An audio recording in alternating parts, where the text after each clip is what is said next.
ക്രൂശിങ്കിലേക്ക് നോക്കുക എന്ന ധ്യാന പരമ്പരയിലെ ഇന്നത്തെ ധ്യാനം കൊലോസ്യർക്ക് എഴുതിയ ലേഖനം 2-ാം അധ്യായം 15-ാം വാക്യം. വാഴ്ചകളെയും അധികാരങ്ങളെയും ആയുധവർഗം വെപ്പിച്ച് ക്രൂശിൽ അവരുടെ മേൽ ജയോത്സവം കൊണ്ടാടി അവരെ പരസ്യമായ കാഴ്ചയാക്കി.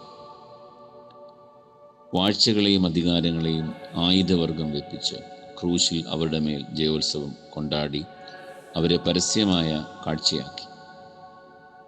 ലോകചരിത്രം പഠിക്കുകയും മനുഷ്യകുലത്തിൻ്റെ ചരിത്ര സംവിധാനങ്ങൾ മനസ്സിലാക്കുകയും ചെയ്യുമ്പോൾ വാഴ്ചകളും അധികാരങ്ങളും വിവിധ പ്രാകാരണയുള്ള ആയുധങ്ങളും പരസ്പരം ചേർന്നു പോയിട്ടുണ്ട്.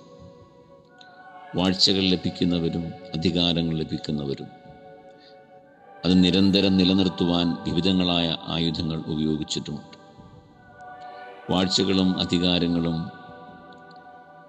മനുഷ്യരെ പ്രമത്തരാക്കുന്നതും അഹന്തയിലേക്കും കൂടെ വർദ്ധിച്ചു വരുന്ന താല്പര്യം, വാഴ്ചകളോടും അധികാരങ്ങളോടും വർദ്ധിച്ചു വരുന്ന താല്പര്യം അത് ജീവനെ നിഹനിക്കുന്നതിലേക്കും ആയിത്തീർന്നിട്ടുണ്ട്. അധികാരത്തിന് വേണ്ടിയാണ് ആയുധങ്ങൾ ഉപയോഗിക്കപ്പെട്ടിട്ടുള്ളത്. അധികാരം നിലനിർത്താൻ, അധികാരം സൂക്ഷിക്കാൻ വിവിധ ആയുധങ്ങൾ ഉപയോഗിക്കപ്പെട്ടിട്ടുണ്ട്. അങ്ങനെ ക്രിസ്തുവിനെതിരെ വാഴ്ചകളും അധികാരങ്ങളും ചേർന്ന് വരുന്നതാണ് ക്രൂശ്. വാഴ്ചകളും അധികാരങ്ങളും ചേർന്ന് വന്ന് ക്രിസ്തുവിനെ ക്രൂശിക്കുന്നു. റോമാ ഗവൺമെൻറ്റിൻ്റെ അധികാരവും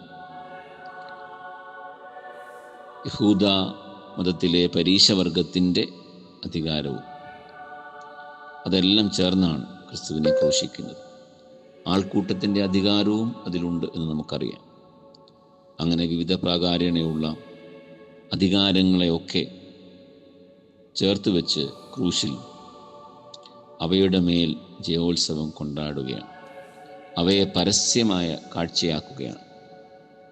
ക്രിസ്തു വാഴ്ചകളെയും അധികാരങ്ങളെയും ഇല്ലാതാക്കുന്നത് ശുശ്രൂഷകനാകുന്നതിലൂടെയും ശുശ്രൂഷാ മനോഭാവത്തിൻ്റെ ഏറ്റവും വലിയ ഭാവമായി, ഏറ്റവും വലിയ മകുടമായി ക്രൂശിലേക്ക് താൻ പ്രവേശിക്കുന്നതിലൂടെയാണ്.